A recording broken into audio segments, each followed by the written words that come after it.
নাস্তিকদের প্রথম সন্দেহ, সংশয় কিংবা অভিযোগ যে কোরআনের ভিতরে এখানে ভুলের কোনো সংশয় সন্দেহ নাই, এটা বললে চলবে না, ভুল থাকতে পারে। এর জবাব কোরআন নিজেই প্রথম আয়াতে বলেছে, কোরআনুল কারীমের আলিফ লাম মিম যালিকাল কিতাবু লা রাইবা ফীহি হুদাল লিল মুত্তাকিন। হুরুফুল মুকাত্তাত আয়াতের অর্থ আল্লাহ তাআলা ছাড়া কেউ জানে না। এর পরে বলেছেন এটা এমন কিতাব যার মাঝে কোনো ভুল নাই, এটা মুত্তাকিদের জন্য পথ প্রদর্শক। এবং অন্য আয়াতে আল্লাহ তাআলা বলছেন ইন্না নাহনু নাযালনা যিকরা ওয়া ইন্না লাহু লাহাফিজুন। দেখেন, এই পৃথিবীতে এমন কোনো গ্রন্থ নাই যে গ্রন্থ পৃথিবী ধ্বংস হয়ে গেল নশ্বর থাকবে, এমন কোনো গ্রন্থ নাই। দেখা যায় পৃথিবীতে যদি কোনো গ্রন্থ পাঠক পড়ে শেষ করে ফেলে, পরবর্তীতে যখন লাইব্রেরিতে ওই গ্রন্থ আর খুঁজে পাওয়া যায় না, আবার বিভিন্ন সময়ে যখন এটাকে আবার সংশোধন পরিবর্ধন না করা হয়, তখন এই গ্রন্থটি হারিয়ে যায়।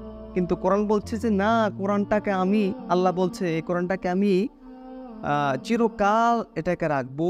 ইন্না নাহনু নাযালনা যিকরা ওয়া ইন্না লাহু লাহাফিজুন, সংরক্ষণ করব, এটা হারাবে না, ধ্বংস হবে না, নষ্ট হবে না, এবং কিয়ামত হলেও কিন্তু এই কোরআনুল কারীম নষ্ট হবে না।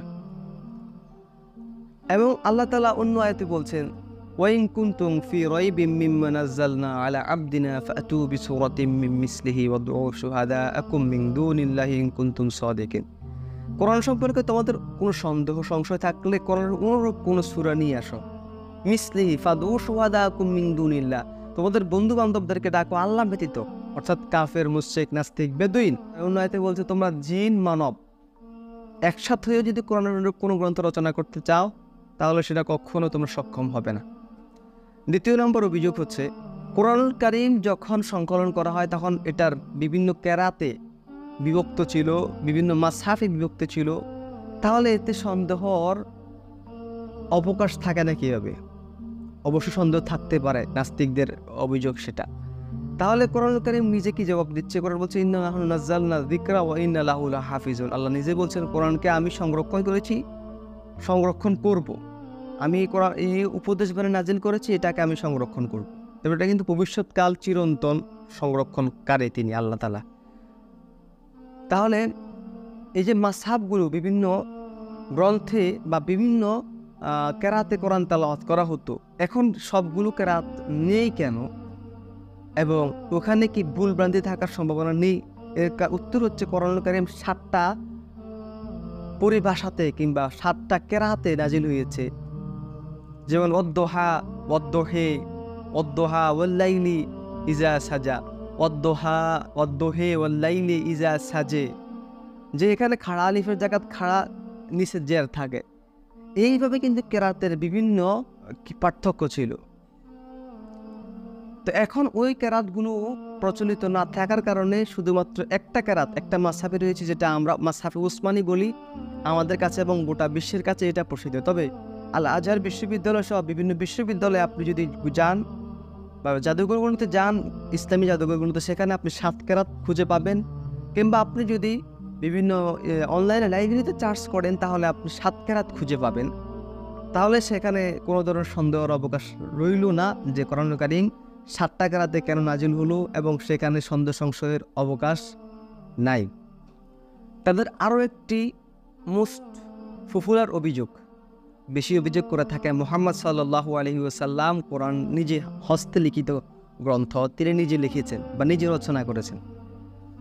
এই গ্রন্থ মুহাম্মদ সাল্লাল্লাহু আলাইহি ওয়াসাল্লাম যদি লিখে থাকতেন, তাহলে অনেকগুলো কাজ মিস্টেক করতেন, মানে ভুল করতেন। কিন্তু রাসূলুল্লাহ সাল্লাল্লাহু আলাইহি ওয়াসাল্লাম যদি নিজেই কোরআনকে লিখতেন, তাহলে তার হাদিস বর্ণনার যে ভাবধারাটা, কোরআন বর্ণনার ভাবধারাটার মাঝে একটু মিল থাকতো। কিন্তু দেখা যাচ্ছে হাদিস যে বর্ণনা, এটা এক ধারায় বর্ণিত হয়েছে, কোরআনুল কারীম এক ধারায় বর্ণিত হয়েছে।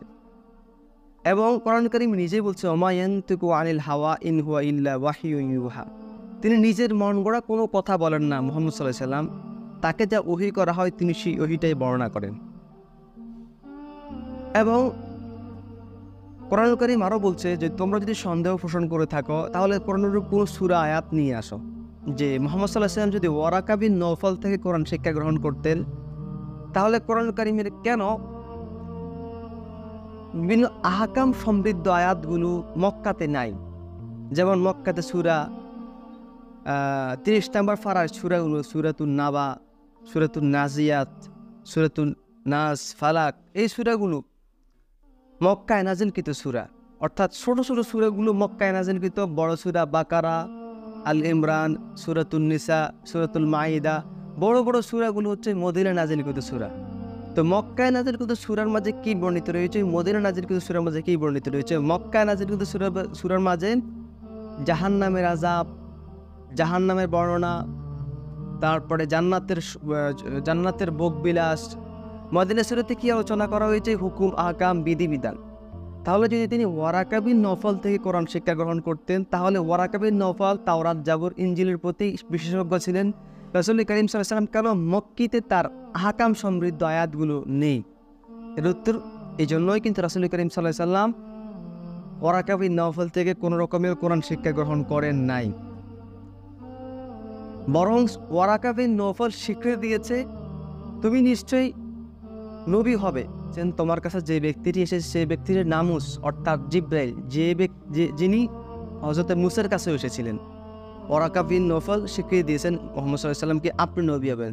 যদি ওয়ারাকা বিন নওফল অস্বীকারই করতেন অথবা তিনি শিক্ষাই দিতেন, তাহলে রাসূল করিম সাল্লাল্লাহু আলাইহি ওয়াসাল্লামকে কোনোভাবেই কিন্তু নবী হওয়ার স্বীকৃতি দিতেন না। এবং তিনি তার বার্ধক্যের কারণে অন্ধ হয়ে গিয়েছেন, এবং তিনি কীভাবে শিক্ষা দিতে পারেন? দ্বিতীয় অভিযোগ যেটি, তিনি হয়তো মদিনাতে গিয়ে ইহুদি খ্রিস্টানদের কাছে কোরআন শিক্ষা গ্রহণ করে তারপরে নিজের হাতে কোরআন লিখেছেন। এই অভিযোগ অনেক নাস্তিকরা বা মুশরিকরা, কাফেররা করে থাকে। রাসূল করিম সাল্লাল্লাহু আলাইহি ওয়াসাল্লাম যদি মদিনায় গিয়ে এই সমস্ত ইহুদি খ্রিস্টানদের কোরআন শিক্ষা গ্রহণ করতেন বা ইনজিল, তাওরাত শিক্ষা গ্রহণ করতেন, তাহলে তিনি কিন্তু খ্রিস্টানদের বিরুদ্ধে কোনো অভিযোগ লিখতেন না। কোরআনুল কারীমে খ্রিস্টানদের অনেক অভিযোগ রয়েছে এবং তারা নিজেদেরকে আল্লাহর পুত্র দাবি করে, উজাইরকে আল্লাহর পুত্র দাবি করে। ইহুদিরা নিজেদেরকে আল্লাহর সন্তান দাবি করে এবং ফেরেশতাদেরকে আল্লাহর কন্যা দাবি করে, এবং ঈসা আলাইহিস সালামকে আল্লাহর পুত্র, মরিয়মকে আল্লাহর স্ত্রী দাবি করে। কিন্তু এর জবাবে আল্লাহ তাআলা অনেক কথা বলেছেন এবং তারা বলে যে আমাদেরকে জাহান্নামে স্পর্শ করবে না, সামান্য কিছুদিন আমরা জাহান্নামে ভোগ করে আমরা আবার জান্নাতে চলে যাব। তো কোরআনুল কারীম কিন্তু ইহুদি খ্রিস্টানদের নানান অভিযোগগুলোর জবাব দিয়েছে। এর মানে এটা প্রমাণিত হয় কোরআনুল কারীম মুহাম্মদ সাল্লাল্লাহু আলাইহি ওয়াসাল্লাম নিজের হস্তে লিখিত কোনো গ্রন্থ নয়, ওয়ারাকা বিন নওফল থেকে শিক্ষা গ্রহণ করেও লেখেন নাই, বা তাওরাত, জাবুর বা ইহুদি খ্রিস্টানদের থেকে শিক্ষা গ্রহণ করেও কোরআনুল কারীম লেখা হয় নাই।